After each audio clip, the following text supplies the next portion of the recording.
douleur s'estompait de semaine en semaine. Le corps humain a cette incroyable capacité à guérir, tellement plus que l'esprit. Mais Gentry avait développé une addiction aux cachets et aux piqûres. Vicodine, oxycontine, démérol et dilodide. Depuis l'opération de sa plaie abdominale, il avait été approvisionné en médicaments par un chirurgien niçois et avalait chaque jour ses pilules. Cela faisait une semaine qu'il était sevré, et cette détox qu'il s'imposait était un supplice. Le paracétamol ne pouvait pas remplacer un puissant narcotique, mais son esprit trouvait une sorte de réconfort dans le rituel d'avaler des cachets.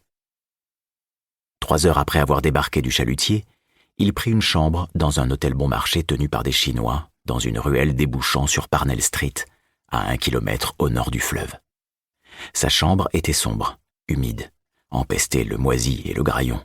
Une puanteur distillait à travers les conduits d'aération par le restaurant situé 2 étages plus bas. Une pluie presque horizontale frappait lourdement la fenêtre sale sans parvenir à la nettoyer. La pellicule poisseuse de crasse couvrait l'intérieur de la vitre. Étendu sur le matelas qui s'affaissait, Gentry fixait le plafond. Ses pensées dérivaient sans parvenir à se fixer.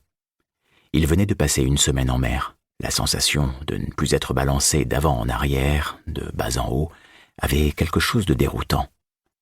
Il mit des heures à se laisser gagner par le sommeil. La pluie froide battait inlassablement la vitre près de sa tête. Au milieu de l'après-midi, il descendit au restaurant chinois du minuscule hôtel, mangea un plat de nouilles sautées au porc, puis se servit d'un téléphone jetable pour se connecter à Internet. Se rendant sur le forum d'un site proposant des excursions dans l'Oural, il accéda à la partie employée du forum protégé par un premier mot de passe. Un second lui permit d'arriver sur un fil de discussion où un seul utilisateur était en ligne. Tout en pianotant du pouce, il avalait une gorgée de jus d'orange tiède. « Je suis arrivé. » Quelques secondes plus tard, l'image sur le petit écran du téléphone se rafraîchit. Une réponse sur le forum. « À Bangkok, sans doute ?» C'était la phrase codée pour confirmer l'identité de son interlocuteur.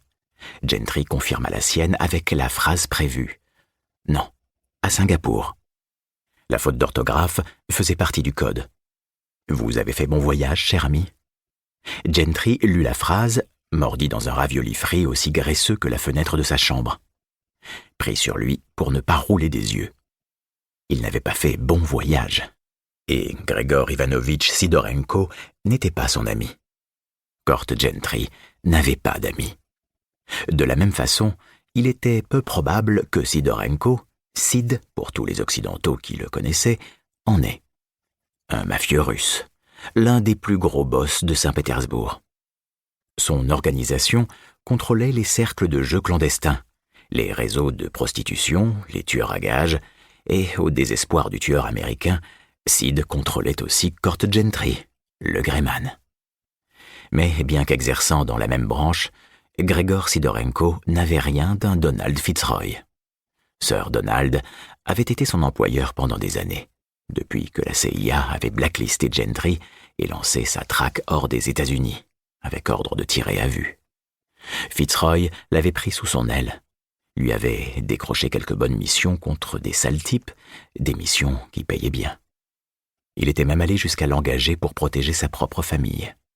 Mais Fitzroy était tombé dans un piège et il avait dû trahir Gentry. Même s'il s'était ensuite confondu en excuses auprès de son employé américain, même s'il lui avait offert sa vie en guise de rétribution, Gentry savait qu'il ne pourrait jamais plus lui faire confiance. Ni à lui, ni à personne. Sid était une ordure, mais totalement prévisible. Accorder sa confiance à la langue fourchue du russe était hors de question. Gentry en était parfaitement conscient, mais Sid pouvait lui rapporter quelques-uns des contrats les plus juteux du métier. Et il avait accepté la condition fixée par Gentry, s'engager exclusivement sur les missions qu'il estimait moralement justifiées, du moins penchant légèrement du bon côté de la catégorie moralement neutre. Ce qui expliquait sa présence actuelle en Irlande. Ce séjour constituait sa première mission pour Sid.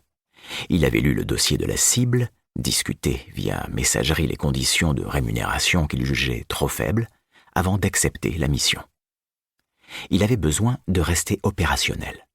Sa convalescence, ses blessures et les médicaments Pour continuer à écouter ce livre audio gratuitement, cliquez sur le lien dans la description et vous pourrez l'écouter en entier sans frais grâce à l'essai de 30 jours d'Audible.